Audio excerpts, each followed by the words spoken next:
child's sister specifically. Does Chuganov actually know her? If Chuganov can vouch for her, then it can't be Tonya either.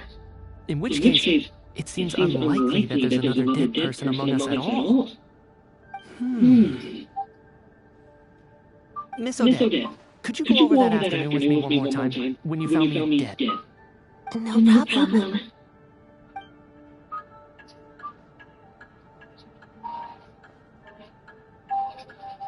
Is it because you're an alchemical life form?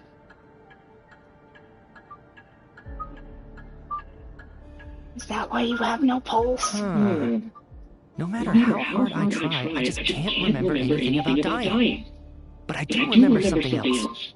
Miss Votinitsa, during our last meal together, I told you how some of the researchers were suffering from temporary memory loss. Do you remember that? Oh, yeah. You said it was hindering the progress of your experiments. You thought they were just under too much stress or something. Right. And even though I don't remember dying that day, I'm pretty sure I experienced something like amnesia. Some of my memories from that afternoon are missing. Are you suggesting you're missing the memory of your... Of course. How am I only just realizing this? Humans aren't necessarily aware of their own death. You mean being silently assassinated, or dying in your sleep? Situations like that? The researcher's amnesia. Suddenly it all makes sense. I must thank you, Odette. I think your perspective just helped me reach a breakthrough on a series of issues that have been troubling me for quite some time. All right. It's decided then. I'll be the one to leave today. Oh, leave? Hey, wait a minute! Aren't you rushing into this? What if you're wrong? You'll pay with your life! Come on, kid. Aren't you gonna fight for your life? This seems like a rash decision. I have other reasons beyond what's been discussed. In fact, thinking back, I remember during Miss Odette's performance, while I was sitting in the audience stalls, a brilliant new idea for my research popped into my mind. But then, my train of thought suddenly cut off. I can't remember it now at all, and I didn't take any notes. I guess that must be another instance of temporary amnesia. No. Hold on. I see where you're going with this. You're suggesting that each instance of temporary amnesia is a death, right? There's a glaringly obvious flaw in that idea, no? How can one person die so many times? I believe Miss Odette's account. During the period when my memory is blank, I must have been either dead or in a similar state. All it would take is for the same thing to happen in the theater, and I would come under the effect of the ley lines in its vicinity. This increases the likelihood of me being the deceased, does it not? But... There's no evidence to suggest that anyone other than me is a candidate for the deceased. So allow me, as a scientist, to treat this as an experiment. Please relax, everyone. I don't think things are as bad as they may seem. If I really am the deceased, then to leave the theater will be a relief for me. If, on the other hand, I'm still alive right now, well, apparently you've all witnessed my resurrection recently anyway. Who's to say I won't return from the dead again this time? Meech's right. This is the only thing we can try right now. I think he's deliberately downplaying the gravity of the situation, though. He probably doesn't want to burden everyone. What is a scientist if not someone who gambles on experiment after experiment in an attempt to obtain the truth? With this snowstorm, the ley line phenomenon, ghosts of the dead, and my amnesia, we've been paralyzed by not knowing and powerless to do anything about it. It's a terrible feeling. But if I do get resurrected, you can be sure that I'll come back with the truth of all this. Just you wait.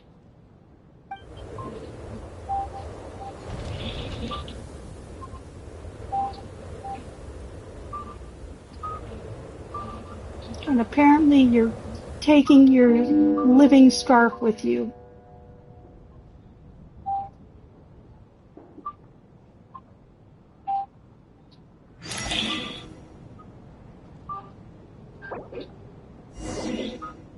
Oh boy. Yes, I am.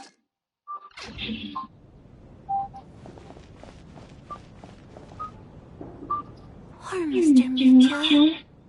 I didn't even get to see him last time. Maybe it's a good thing that you weren't there to see it. It was a hard thing to watch. I hate goodbyes. Why does it feel like everyone around me is slowly disappearing? Not just in here, I mean. In the outside world, too. Maybe it's the realization that, at the end of life, everyone has to face it alone. Come to think of it, the main reason we're still alive right now is pure luck. Each morning here, for every one of us, there's the chance that we might not wake up. You could take it a step further and say that the same is true outside, too. Who can never be 100% sure when they drift off to sleep that they'll open their eyes again in the morning? If I make it out of here, I'm going to cherish every moment that I'm awake and live without any regrets. Without regrets? I feel like a strange sense of anxiety has been quietly growing inside me over the last 2 days.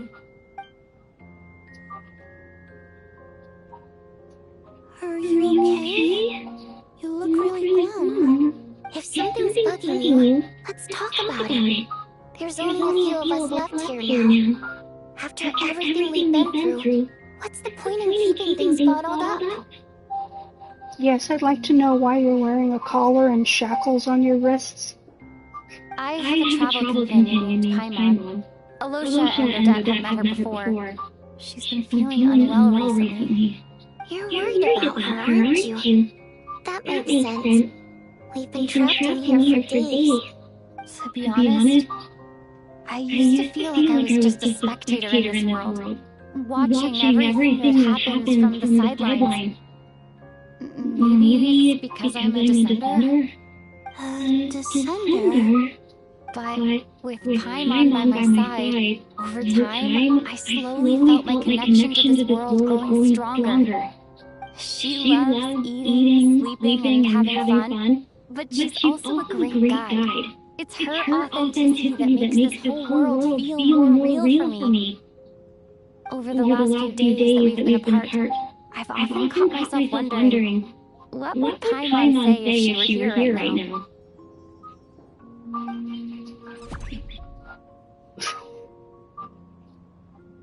But by the time I snap out of it, the conversation has already moved on, and I'm still in my own little world. I'm trying to overcome this sense of detachment, but I really miss Paimon. I guess, in a way, she means the whole world to me. I bet she misses you when you're not there as well. Maybe you're her entire world too.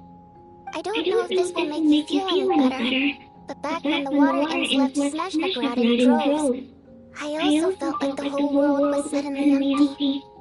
I could be surrounded by people all smiling and having fun, and still feel completely separate from it.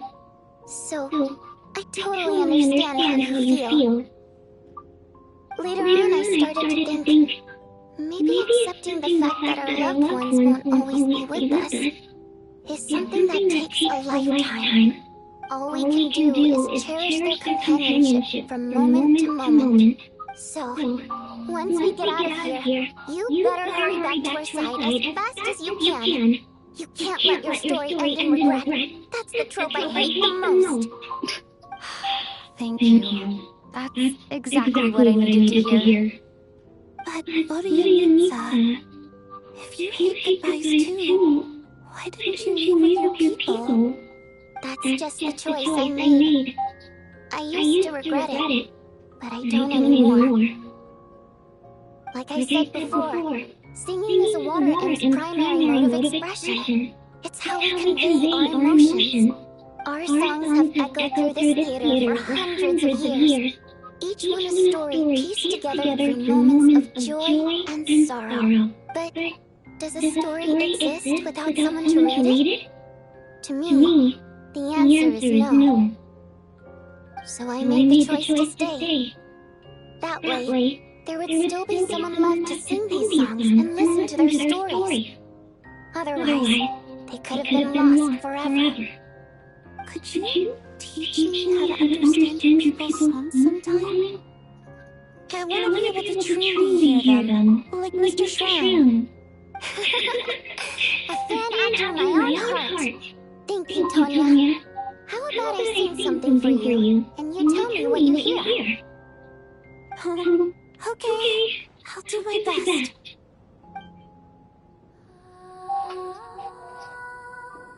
I've got a song for you. I learned it from Columbina.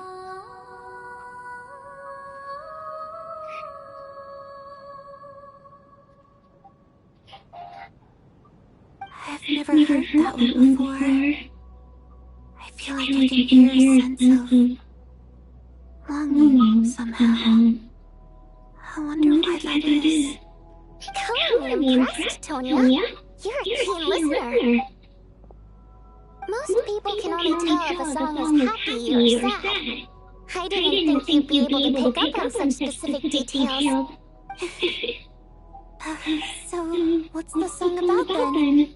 Come on, tell me! I've actually never performed this song in the theater before, because it has more of a ceremonial purpose for our people. It's not meant for the stage. It means something like, may those we have lost watch over us, and follow the song back home in the night, so that we might be reunited once more. No wonder I could hear that sense of longing. You sing it for loved ones who have passed away. I hope it reaches them. It's getting late, Tonya, and you're not well. We should all turn in early. I suppose there's no reason to keep watch tonight. Okay, but, before I go to bed, could you sing that song a couple more times for me, Orianita? Of course! Anything for my number one fan.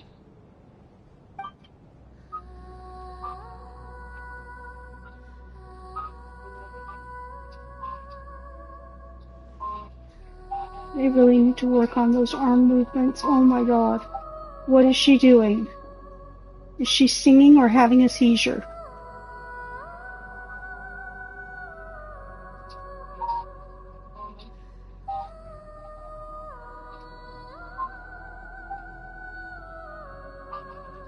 Once I get out of here, I definitely don't plan on ever coming back. But I guess that means I'll never get to hear Orianita sing again. That's a sad thought. Before I fall asleep, I should cherish this moment of companionship while it lasts.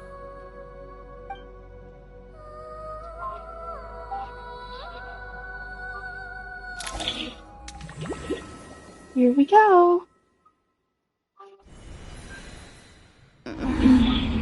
Where am I? It's so dark in here, and I feel kind of dizzy. Am I alone? I see the stairs are gone.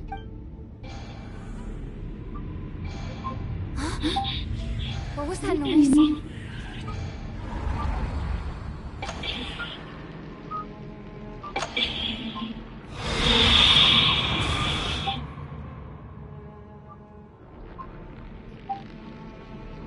Return, O spirits, fulfill your oath of protection.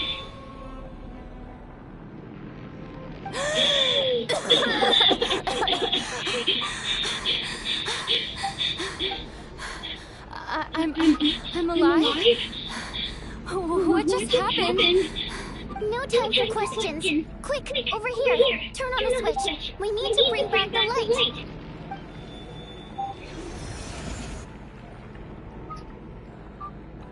All right, we're safe. The spirit just now is called Night Prayer. The light subdues her, but she'll attack without a second thought in the dark. Sort of. I know it's hard, but you can't let this place go dark, or she'll kill you again. Yep. Luckily, I was here to resurrect you. Otherwise,